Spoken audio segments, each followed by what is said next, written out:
Hi, welcome to Braitman Studio. Today we're going to talk about my personal palette and why I pick the colors I have and the order I put them in. Part of it has to do with the color wheel and part of it has to do with just experience over years. And my palette changes a lot, but it's the perfect time to do this. I'm starting a new day of painting, and this is how I left yesterday. So I'm going to refresh my palette. And I group colors in a certain way because I use them. Over here are usually my dark colors. Over here are usually my cool colors, my warm colors on this side, and then I also have a series of colors that I know go well together. And so we'll go over all of this. I have my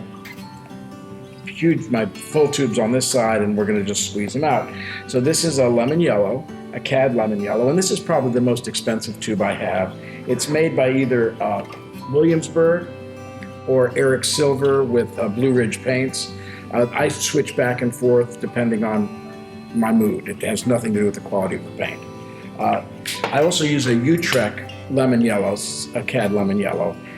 This is actually a cadmium yellow medium, and it's a Utrecht CAD yellow medium. So that's this tube here, and it works as a CAD yellow deep for me. It's such a deep color that I find it works really well as a deep yellow. And then next to that, I'll have my CAD orange, which again is a Utrecht color, and I just squeeze out, enough that I think I'm going to be using for not even the full day. So this is because I'll refresh these through the day. Next to this CAD yellow, next to the CAD orange, I have an Azo yellow deep. I'm sorry, an Azo red deep.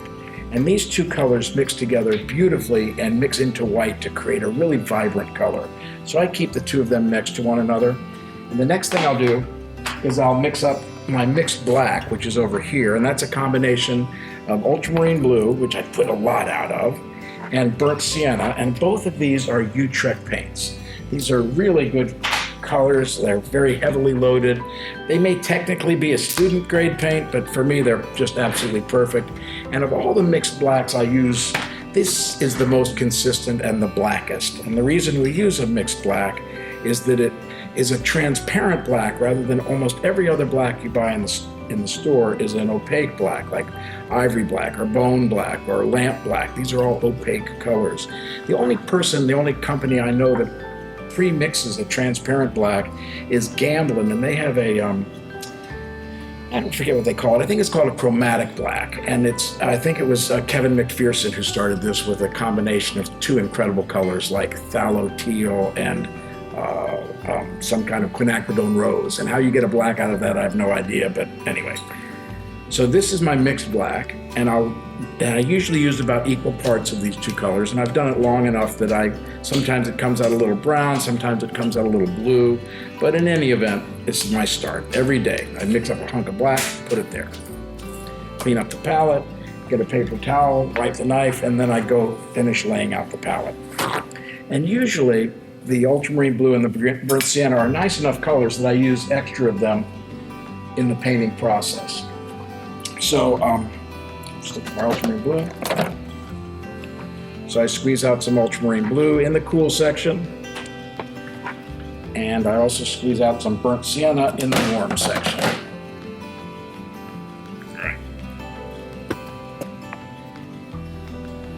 So this takes care of my warms.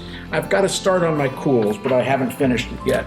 This is a very inexpensive color. It's a Winsor Newton phthalo turquoise, and it's just a little greener than a phthalo blue, but it's a really beautiful color, and I think I would add this to my palette now pretty consistently.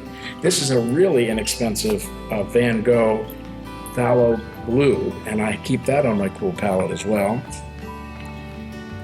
I also have a Utrecht Iozzanine purple, which I keep out here. This is unique in that it's so transparent. Most of the Iozzanine purples I've used are very stiff and opaque. This is a very transparent color. And the other color I'll use, which I don't seem to have out right now, is a magenta. And I've got plenty of it right here. So this is a Winsor, again, it's a Winton magenta. It's the least expensive paint I've got, I think. And this completes my cool palette. So this is that inexpensive phthalo turquoise that's made from Winsor Newton. And the other color I use is on the cool side, is a very inexpensive Winton magenta. It's about the least expensive color we have. I'll put that here. I've got my mixed black, and now we're going to talk about my dirty colors a little bit. I tend to use pretty standard palette, but I found over the years that my earth tones and the colors that have a lot of compromise to them, that aren't a pure color on the color wheel, really are important for me. And I tend to spend a lot of money on and play with them a lot and find different colors. So one of them is a Williamsburg Stille de Grain. It's a beautiful tone for anyone who's painting landscapes. It's a absolutely gorgeous, warm, transparent yellow oxide kind of color. It's got a little more orange to it than that. Another one is a French Casal green earth, a French Casal earth. It's a very transparent, almost a purplish, transparent gray. Another one is this Corbett green, again another Williamsburg color. This is the equivalent of a green earth, but it's a little warmer than the green earth, and it's a really rich, beautiful, saturated color. And occasionally, depending on the painting, I'll switch it back and forth with a green umber, again by Williamsburg. The green umber is even warmer than the Corbett green. So very rarely do I have them both on my palette, but I have them individually on my palette once or twice. And then from Jerry's Artorama, I buy this Sennelier Stille de Grain Vert, which is a green gold. And that's just, again, it's a very unique color, and adds some warmth to the paint. And I found different ways of mixing it, but it doesn't quite get as saturated. One of the ways I'll mix that color is by using Utrecht paint called Permanent Green Light. And so I'll put that on my palette just for demonstration purposes. And I'll mix that with a little bit of the Utrecht Cad yellow medium and a touch of burnt sienna, which I also haven't squirted out up over here. And that gets right to that color. And that's pretty much my palette. And the last thing we enter is the white. And I tend to love this white. It's a heavy white. You can pick it up and just feel the difference. It's a mixture of titanium and zinc. It's called Utrecht white. And instead of squirting it out in a pile like the rest of these, I tend to lay it out in a line, so that when I scoop into it, I don't contaminate the entire pile of white. Because I feel that this color mixing is very delicate, and I want to make certain that I know exactly the color I'm getting. And this is pretty much the palette I use for every painting. I do have some specialty colors I throw in and out occasionally, like there's a cobalt teal I may use, or just something I pick up on my travels just to play with. But basically, this is the palette I'll use, and it changes very slightly over the years. And I wanted you to see this because one of the ways that we assess our own individual skill is to have a reliable palette that we use every day.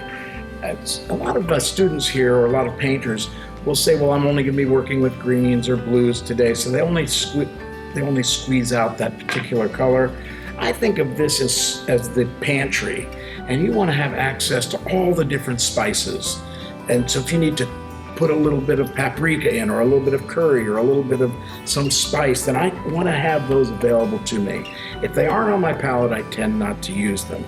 If they are on my palette, I tend to use them. And over the years, I've discovered that some paints are strong enough because you're buying the chemical, and it doesn't matter who makes it and how expensive it is. I find that most of the phthalamines, the phthalo colors, you're buying a chemical. The magenta, you're buying a chemical. And it doesn't matter the expense of those. I just want to have something that's pretty pure. But the other colors, yellows are a very weak color. I spend the most on my good yellows, whether it's the Cad Yellow Medium, the Cad Lemon, or the Stille de Grain. These yellows are very important in my painting, and I spend more money on those than any other paint. The cadmium colors are pretty much cadmium colors. I just happen to like the Utrecht because they seem to have a really good loading, that you don't have a lot of byproduct in them. They're just a really good solid paint. And so I find that over the years, you use less white if you have a really good strong color to work with, and that lets you brighten your palette instead of whiten your palette.